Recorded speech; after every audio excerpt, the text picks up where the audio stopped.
today over the circumstances that led to the ceasefire, particularly because of the statements that have come from some very high places. And I am referring to the statement put out by US President Donald Trump. We have a huge problem with the kind of wording and the kind of statements that has come through in this. With me is my colleague Anushka Jagtiani, who will explain to us why we think the position that has been taken by United States is fallacious. Anushka. Thanks, Afrida. Absolutely. As you said, we take great objection to President Trump's statement the day after the ceasefire. He was acting like a parent who just schooled and disciplined two naughty, squabbling siblings. We object to the fact that he even equated India to Pakistan and said India and Pakistan in the same breath. I'm going to read out the tweet. He said, "I'm very proud of the strong and unwavering powerful leadership of India and Pakistan for having the strength, wisdom and fortitude to fully know and understand that it was time to stop the current aggression," etc., etc., etc. And then he went on to say, "While not even discussed, I'm going to increase trade substantially with both of these great nations." You know, as if he's a father handing out more toffee as a reward. You cannot equate India to Pakistan.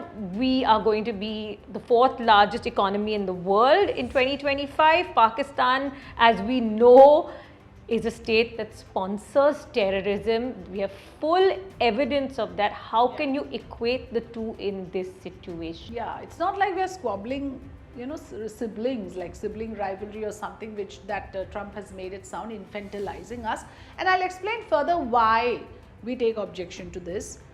The fact is, here is a state sponsor of terror. And why am I calling Pakistan a state sponsor of terror? Well, you have exposed yourself. I mean, if you find a UN designated terrorist presiding over the janaza along with ISI and army officials, you can see military men standing there. What is left to your imagination then? That you're all hand in glove. The state government of Pakistan, the military men, the ISI, the terrorists standing shoulder to shoulder.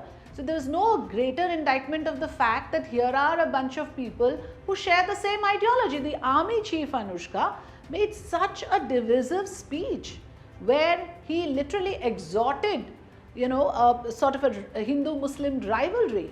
And of course, that would embolden the terrorist elements, and it feeds into that same ideology. And Khwaja Asif, Anushka, if you remember, the defense minister, he says, yeah, I mean, sure, we did terror training for a while because we had to do it for the United States.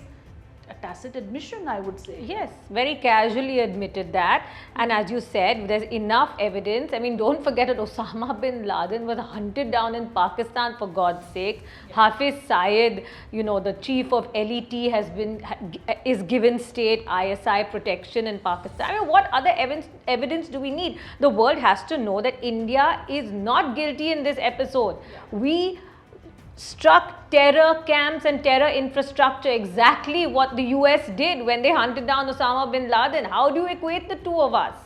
Absolutely. I think that sets, you know, the record straight why we, as we explained, have a huge objection to hyphenating India and Pakistan. And India never ever agreed to international mediation in the issue of Kashmir, never wanted international intervention in it, but Pakistan maybe, because of course they are financially dependent.